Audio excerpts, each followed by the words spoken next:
if you watched television over this long weekend, you would have seen the scenes of joy and relief on the return from war-torn Khartoum of a number of South Africans who'd been under siege for over 2 weeks in the Sudanese capital.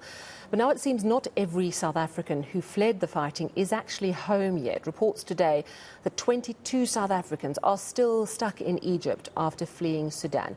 I'm joined now by Dr. Imitiaz Sooliman, the director of the Givers, who, of course, along with the Department of International Relations and assistance from groups on the ground in Sudan, managed to get most South Africans to safety. Doc, thanks so much for joining us. So, I mean, wonderful news that most of the South Africans have got out. Even this group of 22 is, in fact, away from the fighting, but they're stuck in Egypt. What's happened? Good evening, Sally. They were working in Port Sudan, apparently on a contract for a company from September last year. And the contract was about, and the work was supposed to be done 2 weeks ago. And at that point, it was near the end, and only 2 weeks left of work. And the fighting took place. And then they said, towards the end of April, the employer made arrangements, they had to get out. But the problem is, where the challenges come, we've just discovered that a short while ago, is they were put on a cargo ship, not on a commercial liner. They arrived in the port of Salaga in Egypt on the 29th of April, and they've been there ever since. They called this morning and they said they're stuck and they can't get out. They said they're not allowed to leave the boat. But at that point, I didn't know it was not a commercial liner. In any case, I informed, but they said they're all well. They don't need any assistance except permission to get off the ship and to catch their flights. They have to keep changing their flights. They booked from Egypt to South Africa on a commercial liner. There's no issue about that. I've got hold of the DG. He's in America at the moment, of DERCO. I got hold of the intelligence services, the ambassador of South Africa to Egypt, and immediately, and even the Joint Evaluation Emergency Committee. The person from the ship said they did call him. Immediately they made arrangements. I've been getting feedback all the time from our intelligence services, including up to 15 minutes ago. He said the Egyptian National Security has been called, and the reply they normally give you is that, please be patient, bear with us. We have hundreds of such requests. It takes a long time. It's not easy to sort out. And that's a normal reply that you get all the time. And that's the reply we got from last week, Tuesday, when the guys were stuck at the border.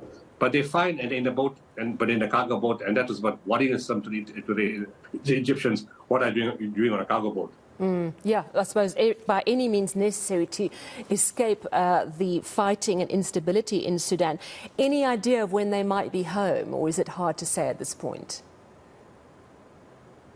Knowing the way that, although the Egyptians, there's been bureaucracy and difficulty, I don't think it should take more than a day, to be honest, because they all have passports. They've come from a place that's legitimate. It's understandable that there's a war there. Bureaucracy always wants people to be filled in a certain way. Our guys were at the border, the first time on that Tuesday, but no passports, 8 of them. It took a 26-hour wait. It took 26 hours because it took time from our embassy staff to get there. But once they were there, the process didn't take that long. It took a few hours, yes, but they were out, when that happened. Again, when the second group came on the third bus, by the time they got there, changing borders, changing roads, taking a schedule and Nile, getting there, again, they were cooperative. They even helped us get the Americans out. I'm talking from the Egyptian side. They were cooperative. And now, in this case, too, I don't think it's going to be a major issue. And it is true. There are people that are caught in the situation, and there are pressures on intelligence services of all the countries in the region because of the amount of people needing to get out of Sudan. So obviously this will be the last group of South Africans, because we thought everyone was home now, but there's this last group still making their way, hopefully, as you say, in a day or two. But they're not in danger, so that's good news at least. What are you hearing about the situation on the ground? WFP is saying that there are thousands of people leaving their home country of Sudan, desperate to get away from the fighting, that the truce has deteriorated. Are you able to give us a sense of what the situation is like in Khartoum at the moment, and how many people are just trying to get out of the country in general? I'm not too sure about the situation in Khartoum. I have to be honest, I haven't been following it.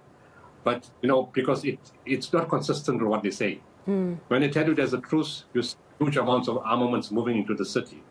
When they tell you it's going to be calm, you see them fighting in the center of the city. When they tell you the road is okay, you see either bombing taking place. So, you can never be sure what people say, because it never is the same on the ground. What is said and what is done is two different things. When you see the messages from the people of Sudan to people that are your friends, foreign friends, they tell you get out of the city now. There's going to be an all-out onslaught on the city itself in various areas. They're cleaning up, in inverted commas. They're cleaning up. It's going to be a big fight. And on the other hand, discussions are taking place.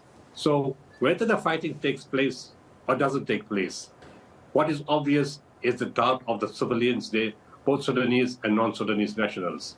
They're afraid, they want to get out, but they all have one major problem. They don't have passports. And that's why there's thousands of people stuck at the border. And if you have a passport, do you have an exit visa or do you have an entry visa for the next country? Our people were upset, South Africans were upset and everybody else was upset. It took 26 hours for the one group, maybe 34 hours for the second group. But there are people there who've been there for 4 to 5 days.